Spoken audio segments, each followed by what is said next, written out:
Remarks of the President to the American Newspaper Publishers Association, Waldorf Astoria Hotel, New York City, April 27, 1961.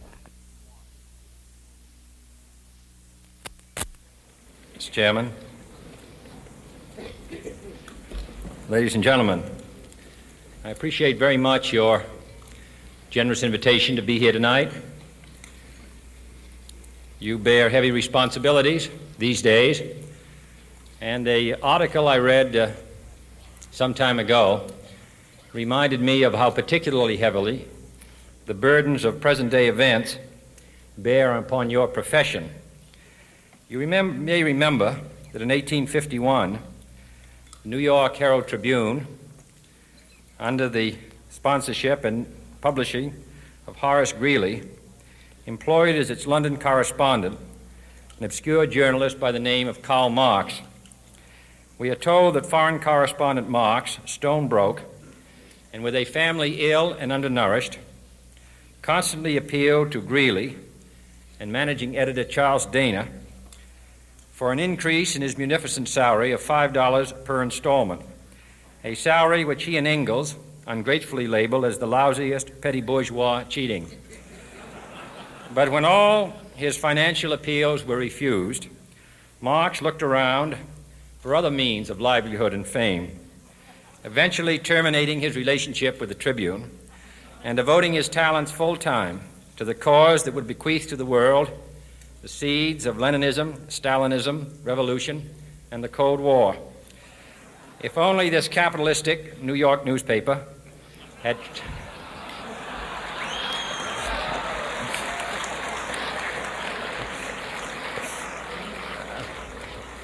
treated him more kindly,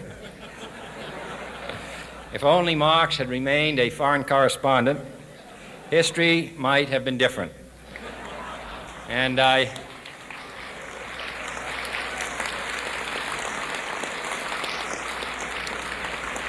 hope all publishers will bear this lesson in mind the next time they receive a poverty-stricken appeal from a small increase in the expense account from an obscure newspaper man.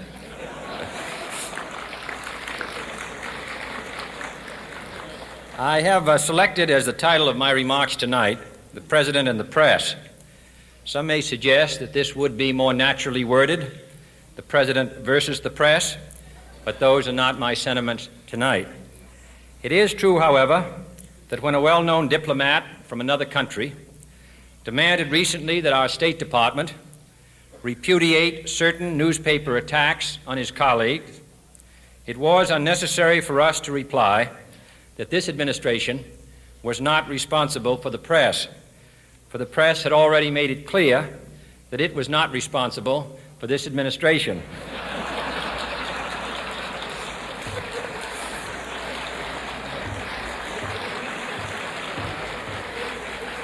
Nevertheless, my purpose here tonight is not to deliver the usual assault on the so-called one-party press. On the contrary, in recent months, I have rarely heard any complaints about political bias in the press, except from a few Republicans. Nor is it my purpose tonight to discuss or defend the televising of presidential press conferences. I think it is highly beneficial to have some 20 million Americans regularly sit in on these conferences to observe, if I may say so, the incisive, the intelligent, and the courteous qualities displayed by your Washington correspondents.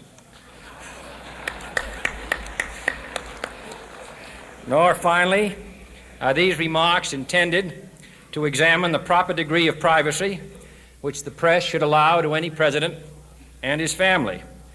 If, in the last few months, your White House reporters and photographers have been attending church services with regularity,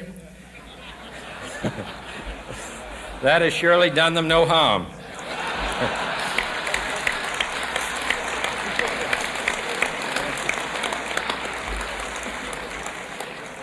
On the other hand, I realize that your staff and wire service photographers may be complaining that they do not enjoy the same green privileges the local golf courses, which they once dared.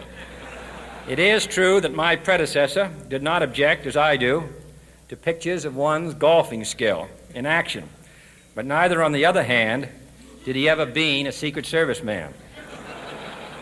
My topic tonight is a more sober one, of concern to publishers as well as editors. I want to talk about our common responsibilities in the face of a common danger. The events of recent weeks may have helped to illuminate that challenge for some, but the dimensions of its threat have loomed large on the horizon for many years. Whatever our hopes may be for the future, for reducing this threat or living with it, there is no escaping either the gravity or the totality of its challenge to our survival and to our security, a challenge that confronts us in unaccustomed ways in every sphere of human activity. This deadly challenge imposes upon our society two requirements of direct concern, both to the press and to the President. Two requirements that may seem almost contradictory in tone, but which must be reconciled and fulfilled if we are to meet this national peril. I refer first to the need for far greater public information, and second, to the need for far greater official secrecy. The very word secrecy is repugnant in a free and open society, and we are, as a people, inherently and historically opposed to secret societies, to secret oaths, and to secret proceedings. We decided long ago that the dangers of excessive and unwarranted concealment of pertinent facts far outweighed the dangers which are cited to justify it. Even today, there is little value in opposing the threat of a closed society by imitating its arbitrary restrictions. Even today, there is little value in ensuring the survival of our nation if our traditions do not survive with it. And there is very grave danger that an announced need for increased security will be seized upon by those anxious to expand its meaning to the very limits of official censorship and concealment. That I do not intend to permit to the extent that it's in my control. And no official of my administration, whether his rank is high or low, civilian or military, should interpret my words here tonight as an excuse to censor the news, to stifle dissent, to cover up our mistakes, or to withhold from the press and the public the facts they deserve to know. But I do ask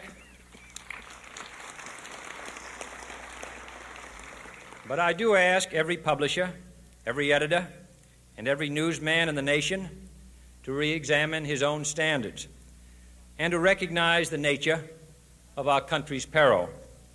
In time of war, the government and the press have customarily joined in an effort based largely on self-discipline to prevent unauthorized disclosures to the enemy. In times of clear and present danger, the courts have held that even the privileged rights of the First Amendment must yield to the public's need for national security.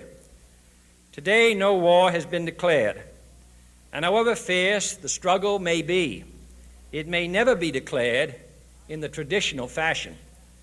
Our way of life is under attack. Those who make themselves our enemy are advancing around the globe. The survival of our friends is in danger, and yet no war has been declared. No borders have been crossed by marching troops. No missiles have been fired. If the press is awaiting a declaration of war before it imposes the self-discipline of combat conditions, then I can only say that no war ever posed a greater threat to our security. If you are awaiting a finding of clear and present danger, then I can only say that the danger has never been more clear, and its presence has never been more imminent. It requires a change in outlook, a change in tactics, a change in missions by the government, by the people, by every businessman or labor leader, and by every newspaper. For we are opposed around the world by a monolithic and ruthless conspiracy that relies primarily on covert means for expanding its sphere of influence, on infiltration instead of invasion, on subversion instead of elections, on intimidation instead of free choice, on guerrillas by night instead of armies by day. It is a system which has conscripted vast human and material resources into the building of a tightly knit, highly efficient machine that combines military, diplomatic, intelligence, economic, scientific, and political operations. Its preparations are concealed, not published. Its mistakes are buried, not headlined. Its dissenters are silenced, not praised. No expenditure is questioned, no rumor is printed, no secret is revealed. It conducts the Cold War, in short, with a wartime discipline no democracy would ever hope or wish to match. Nevertheless, every democracy recognizes the necessary restraints of national security, and the question remains whether those restraints need to be more strictly observed if we are to oppose this kind of attack as well as outright invasion.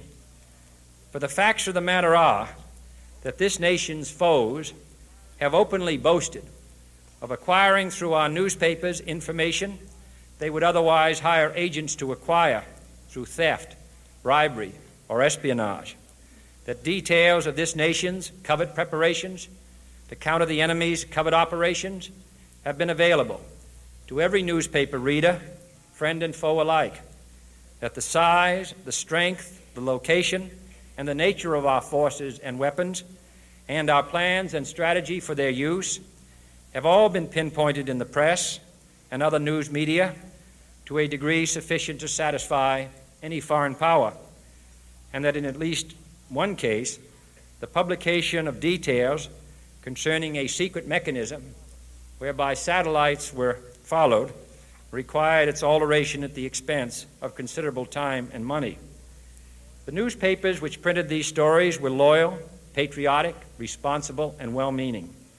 Had we been engaged in open warfare, they undoubtedly would not have published such items. But in the absence of open warfare, they recognized only the tests of journalism and not the tests of national security. And my question tonight is whether additional tests should not now be adopted. That question is for you alone to answer. No public official should answer it for you. No governmental plan should impose its restraints against your will. But I would be failing in my duty to the nation in considering all of the responsibilities that we now bear and all of the means at hand to meet those responsibilities if I did not commend this problem to your attention and urge its thoughtful consideration. On many earlier occasions I have said, and your newspapers have constantly said, that these are times that appeal to every citizen's sense of sacrifice and self-discipline. They call out to every citizen to weigh his rights and comforts against his obligations to the common good. I cannot now believe that those citizens who serve in the newspaper business consider themselves exempt from that appeal. I have no intention of establishing a new Office of War Information to govern the flow of news. I am not suggesting any new forms of censorship or new types of security classifications. I have no easy answer to the dilemma that I have posed and would not seek to impose it if I had one. But I am asking the members of the newspaper profession and the industry in this country to re-examine their own responsibilities, to consider the degree and the nature of the present danger, and to heed the duty of self-restraint which that danger imposes upon us all. Every newspaper now asks itself, with respect to every story, is it news? All I suggest is that you add the question, is it in the interest of national security? And I hope that every group in America, unions and businessmen and public officials at every level, will ask the same question of their endeavors and subject their actions to this same exacting test. And should the press of America consider and recommend the voluntary assumption of specific new steps or machinery, I can assure you that we will cooperate wholeheartedly with those recommendations. Perhaps there will be no recommendations. Perhaps there is no answer to the dilemma faced by a free and open society in a cold and secret war. In times of peace, any discussion of this subject and any action that results are both painful and without precedent. But this is a time of peace and peril which knows no precedent in history. It is the unprecedented nature of this challenge that also gives rise to your second obligation, an obligation which I share, and that is our obligation to inform and alert the American people, to make certain that they possess all the facts that they need and understand them as well, the perils, the prospects, the purposes of our program, and the choices that we face. No president should fear public scrutiny of his program, for from that scrutiny comes understanding, and from that understanding comes support or opposition, and both are necessary. I am not asking your newspapers to support an administration, but I am asking your help in the tremendous task of informing and alerting the American people. For I have complete confidence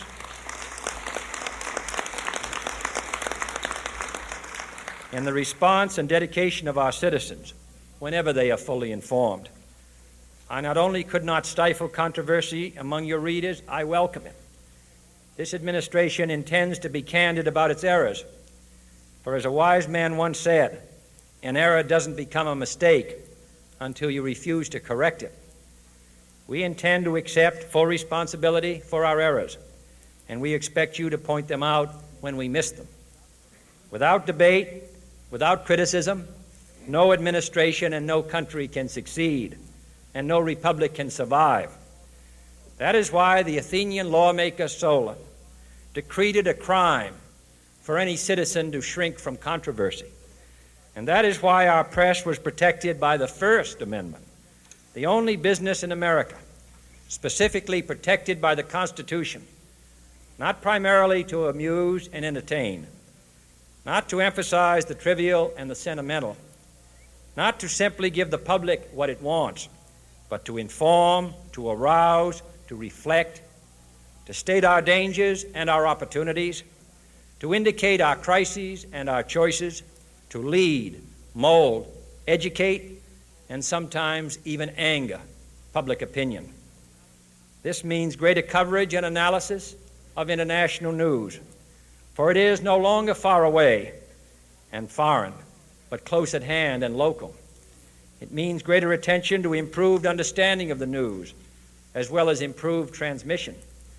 And it means, finally, that government at all levels must meet its obligation to provide you with the fullest possible information outside the narrowest limits of national security, and we intend to do it. It was early in the 17th century that Francis Bacon remarked on three recent inventions already transforming the world: the compass, gunpowder, and the printing press. Now the links between the nations, first forged by the compass, have made us all citizens of the world, the hopes and threats of one becoming the hopes and threats of us all. In that one world's effort to live together, the evolution of gunpowder to its ultimate limit has warned mankind of the terrible consequences of failure. And so it is to the printing press, to the recorder of man's deeds, the keeper of his conscience, the courier of his news, that we look for strength and assistance, confident that with your help, man will be what he was born to be, free and independent.